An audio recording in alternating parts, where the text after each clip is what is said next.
نحمدہ ونصلی علی رسولہ الکریم اما بعد۔ نماز والے درود پاک میں اکثر یہ 4 غلطیاں ہو جاتی ہیں، جس میں سے پہلی غلطی جو ہم کرتے ہیں اللہم صلی علی، لام کے اوپر زبر پڑھ کے ہم غلطی کر رہے ہوتے ہیں، اور حقیقت میں صحیح کیا ہے؟ اللہم صلی علی، یہ درست ہے۔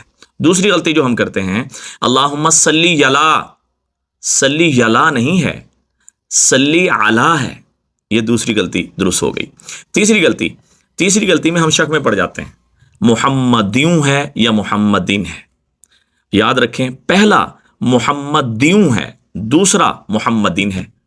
تو اب یہ درود پاک کے گویا کہ 2 حصے ہیں، پہلے حصے کے اندر بھی محمدیوں پہلے آتا ہے، اور درود پاک کے دوسرے حصے میں بھی پہلے محمدیوں آتا ہے، دوسرا محمدین آتا ہے۔ تو لہٰذا یہ بات سمجھ رہے ہیں، اگر ہم محمدیوں کی جگہ محمدین پڑھ گئے یا محمدین کی جگہ محمدیوں پڑھ گئے تو معنی تبدیل نہیں ہوگا، ہاں حرج لازم آئے گا۔ کیا حرج لازم آئے گا؟ کہ درود پاک جو ہم پڑھ رہے ہوتے ہیں یہ اللہ کے نبی کی خدمت میں تحفہ پیش کر رہے ہوتے ہیں۔ جب انسان کسی کو تحفہ دیتا ہے تو اس میں کمی کجی نہیں ہوتی، بلکہ بہترین اعلیٰ سے اعلیٰ دیتا ہے۔ اب درود پاک ہم تحفہ کس کو دے رہے ہوتے ہیں؟ اللہ کے نبی کی خدمت میں پیش کر رہے ہوتے ہیں، اور کون پہنچا رہا ہوتا ہے؟ فرشتے لے کر، نام لے کر پہنچا رہے ہوتے ہیں۔ تو اب اس تحفے کے اندر یہ جو 4 طرح سے ہم سے کمی ہو جاتی ہے، یہ کمی ہم دور کر لیں۔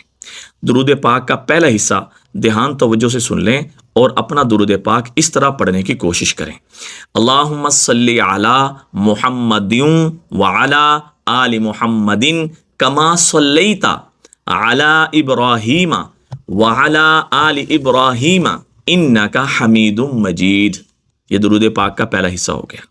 درود پاک کا جو دوسرا حصہ ہے اس میں بھی یہ غلطی ہو رہی ہوتی ہے، اللہم بارک علی، یعنی اس کو ہم مجہول کر کے پڑھ رہے ہوتے ہیں۔ اللہم بارک پڑھنا ہے، را کے نیچے زیر پڑھنی ہے، را کے اوپر زبر نہیں پڑھنا۔ درود پاک کا دوسرا حصہ سن لیجئے، اس کو بھی درست کر لیں۔